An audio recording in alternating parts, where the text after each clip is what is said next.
Yo, it's Egypt, back to you again, another video, and this time we're gonna be reacting to some more Lorna Shore today. Now, in the last Lorna Shore video I did, we reacted to the Hellfire. Now, I did not expect that much reception on that video as someone who is not the biggest fan of deathcore vocals, but after listening to the song, like the whole genre in general is really starting to grow on me. So it's like now I'm at a point where like, okay, maybe I need to dive deeper into deathcore, and I feel like Lorna Shore is the start to dive deeper, because like I said before in the last video, a Lorna Shore video, I do listen to Slaughter to Prevail. I feel like it makes people mad. For me, they don't feel like deathcore, even though that's what they are, but to me they just don't sound deathcore. Maybe I'm tripping, I don't know. I'm sorry to the people I offended with that, but that's just how I feel. Let's go ahead and dive into Lorna Shore. Make sure you guys like, comment, subscribe. This is Lorna Shore, This Pain Remains, part 1.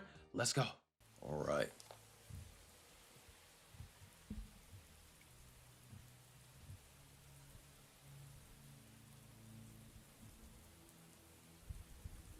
Also, I got the lyrics pulled up over here so I can understand what they are saying.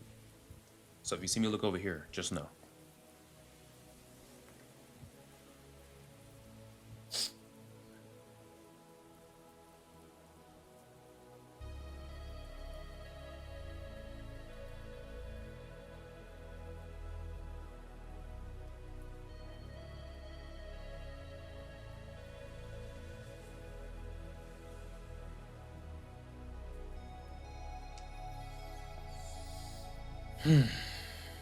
I'm already starting to feel something.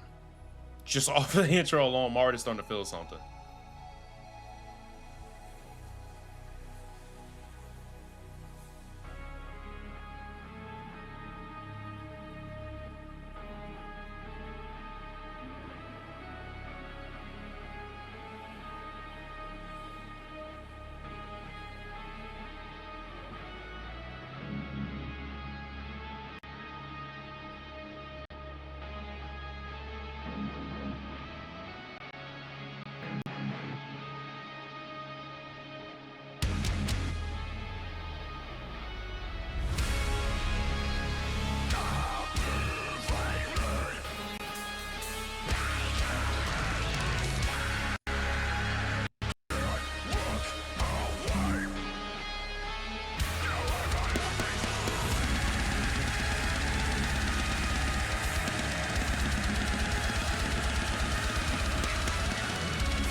The face behind the silhouette. In this world I made to be infinite, but within the expanse, I finally see a world without you isn't meant for me.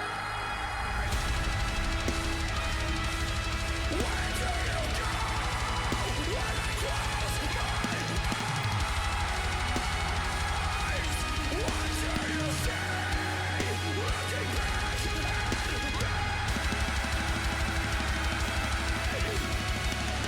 Oh man. Just a ghost, just like you. Caught between the stars and you, intertwining reality. I think the reason why I never liked Deathcore is because I couldn't understand what they were saying. Because now that I've listened to Lorna Shore, I've only listened to 2 songs, which was this and To the Hellfire. It's like now these songs aren't just screaming. You really kind of start to connect more with these bands once you actually read the lyrics. And like I've said before, the main genres that I really listen to are like nu metal, rock, I guess you can throw metal in there. I've never really bothered to like branch out into different subgenres of rock and metal. So like deathcore and like, you know, slam, all these other type of bands, I've never really dived into them because I was so focused more in my comfort zone that I did not want to go outside of that. But now that I'm hearing this and I'm reading these lyrics, it's like, okay, now I have no choice but to give it a try because dog, this song was deep, like holy fudge. The chorus really hits. He says, we're dancing like flames flickering in the night. We sway in the time with the wind before melting away. You're far from my reach, but not far out of sight. You know the way to my heart, but you just play the strings again. Damn! That's a bar. That's a bar.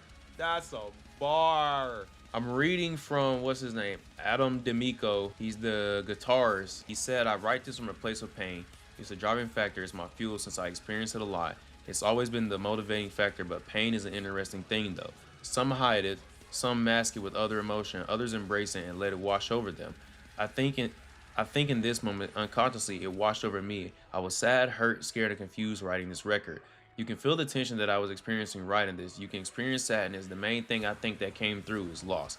Loss to me is when anger and sadness walk hand in hand. It's not one masking the other. It's simultaneously those feelings exist. He said, this is the start of my favorite thing to date we have written. It's honest, real, and true, and authentic. There's no hiding. There's no fabrication. It's having the courage to be vulnerable and let it all hang out and be seen. At the end of the day, it's being human. Damn!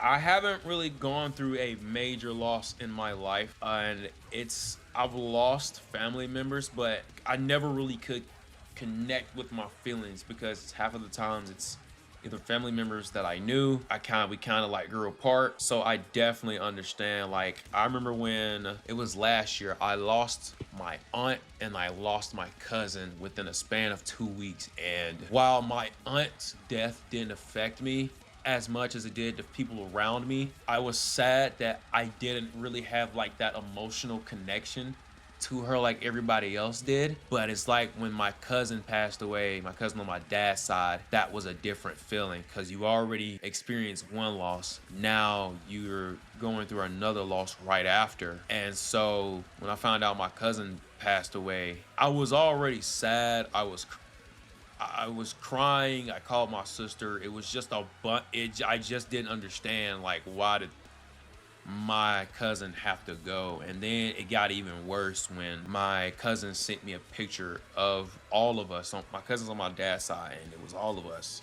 We were kids, and I seen my cousin in that picture when he was like, not even a baby, but around like, I don't even know, but it hurt me. And I remember when I broke down from it, this song talking about dealing with loss and embracing those emotions, I definitely connect with that. Nowadays, we try to hold our pain in when we should not, because it's a very toxic thing to yourself and you ended up taking it out on other people, even when you don't mean to. It's just that you're hurt, you don't know how to express yourself, and all you feel, what Adam D'Amico said, it's pretty much just anger and sadness walking hand in hand.